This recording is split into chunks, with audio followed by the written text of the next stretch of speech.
वहीं दूसरी तरफ एक अदृश्य दुश्मन भी है साइबर सुरक्षा के मामले में, जिससे हिंदुस्तान लड़ने की कोशिश कर रहा है और इस जंग में भी जीतना सुनिश्चित करना होगा। इसी पर बातचीत करने के लिए देश के कानून आईटी मंत्री रविशंकर प्रसाद जी हमारे साथ आज तक पर लाइव जुड़ चुके हैं। बहुत स्वागत है रविशंकर प्रसाद जी आपका आज तक पर। सबसे पहला सवाल मेरा आपसे यही है, सुरक्षा पर आत्मनिर्भर प्लान हिंदुस्तान का क्या है?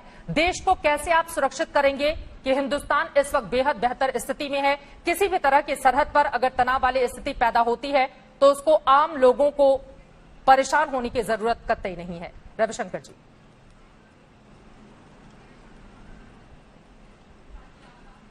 देखिए, जहां तक आपने चीन के बारे में विस्तार से चर्चा की और आपकी चर्चा दिन भर से चल रही है, तो भारत की ओर से कूटनीति का स्तर पर, भारत की ओर से सैन्य स्तर पर जो भी उचित रिस्पांस देना है, उचित उत्तर देना है, वो काम हो रहा है।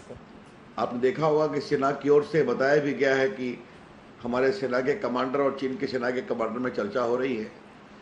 भारत शांति में विश्वास करता है, शांति के माध्यम से, सद्भाव के माध्यम से मामले को सुलझाना चाहिए।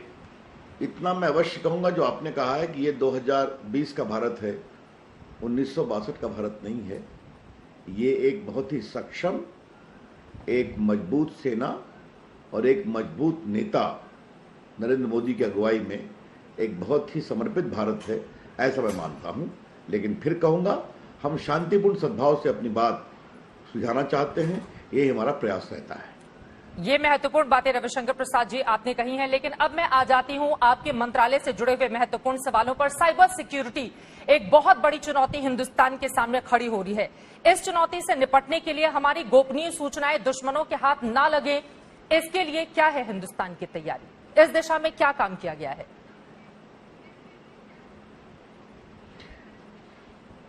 देखिए, मैं इतना ही कह सकता हूं, ये सब चर्चा आपके साथ टीवी पर नहीं होती और होनी भी नहीं चाहिए।